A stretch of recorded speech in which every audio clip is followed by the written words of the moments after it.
हाय नमस्कार। तर चला आता आवरलेलं आहे आणि टाइम झालेला आहे परत आपल्याला नॉर्वेला जायचा। तर आता निघालोय आम्ही, बॅगे वगैरे पॅक केल्या, ते सगळं आवरलंय आणि नाश्ता वगैरे झाला। तर आता निघतोय ओस्लोला जाण्यासाठी। तर इथून फ्लाईट आहे आपली आणि फ्लाईट साधारण 3 वाजता आहे। तर आपल्याला आता निघावं लागेल। घर म्हणाल तर परत अगदी किचनवर स्वयंपाक वगैरे आम्ही रोज करत होतो, पण पुन्हा सगळं अशा पद्धतीने आवरून ठेवलेलं आहे आणि आम्ही आता निघायच्या तयारीत आहोत।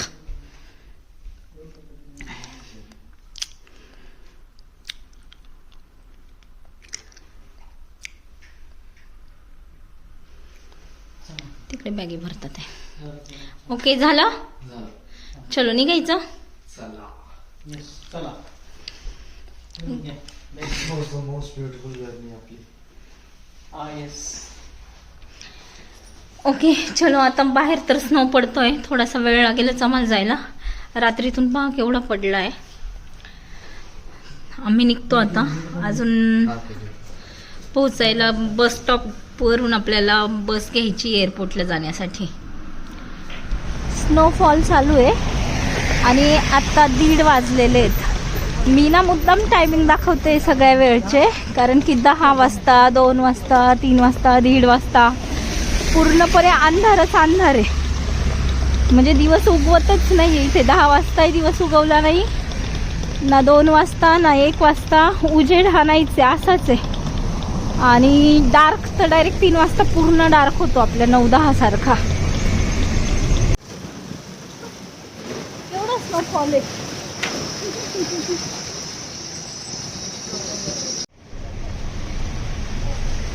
Bye bye ट्रोम्सो।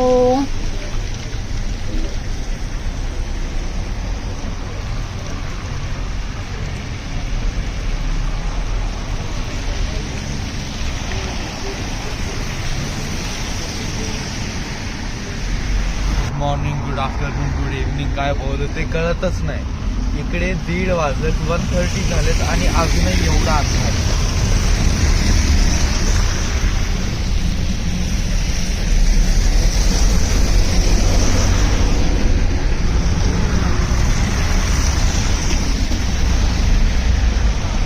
दोन गाड्यांमध्ये एवढं अंतर तरी पाहिजे इथे, असा रूल आहे।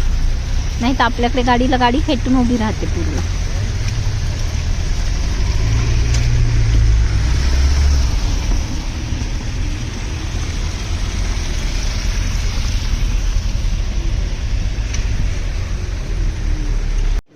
सो आम्ही पोहोचलेलो आहोत एअरपोर्टला आणि खूप गर्दी आहे ॲक्च्युली।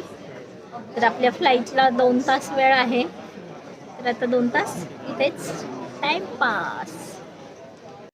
आज वेदर एवढं खराब आहे ना, त्यामुळे बिलकुल फ्लाईट सगळ्या बंद आहेत। अजून एक पण प्लेन लागलेलं नाही आहे आणि आता किती वेळ लागतो इथे काय माहिती। त्याच्यामुळं एअरपोर्ट अगदी फुल झालेलं आहे, लोक निवांत बसली ते सगळे।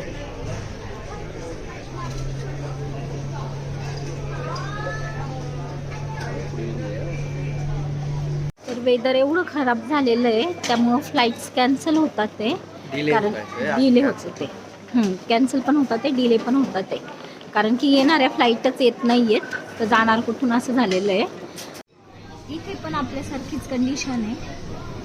फ्लाईट पोस्टपोन झाली आहे म्हणून व्हाउचर दिली की काहीतरी खाऊन घ्या, भूक लागली असेल।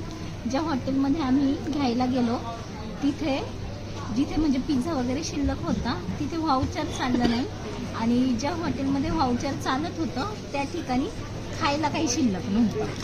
तर शेवटी आम्ही क्रोसंट तर मगाशी खाल्लेच होते, पण तरी क्रोसंट आणि शेंगदाणे आणि छोटंसं कोल्ड्रिंक घेऊन आलेलो आहोत। आता पाहूयात आपली फ्लाईट होती का नक्की, कधी जाणं होतंय। फायनली 8 वाजले ते आणि आपलं बोर्डिंग पास सुरू झालेलं आहे। म्हणजे वेदर ठीक झालेलं आहे। 2 वाजल्यापासून थांबलोय आम्ही, 8 वाजेपर्यंत 3ची फ्लाईट होती। आपली जर्नी सुरू झाली, रिटर्न जर्नी। Return journey. बाहेर बघ स्नो बघ किती आहे. एवढा वेळ आपण वेट केलाय. काय अरायवलच्या टायमिंग अर्धा एक तास नंतर आपण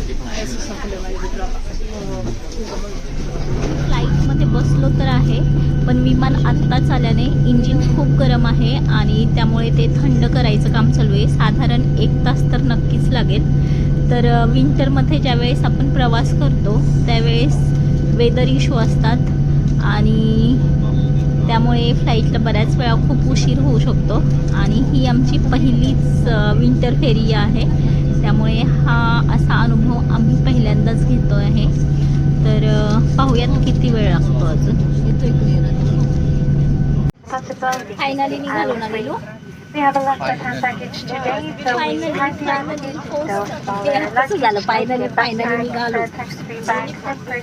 बापरे, आता 2 तास दीड तास आणि रूमवर पोहोचायला पण अर्धा 1 तास लागेल.